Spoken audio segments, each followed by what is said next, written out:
here it is, about ready to start up a 2% incline. At speed step 5, pulling 28 cars.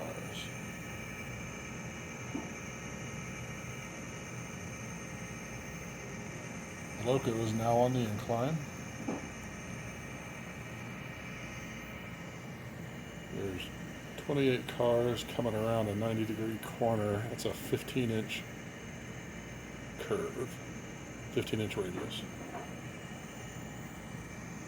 And this little guy is still pulling everything uphill, not missing a beat. Excellent slow speed crawl.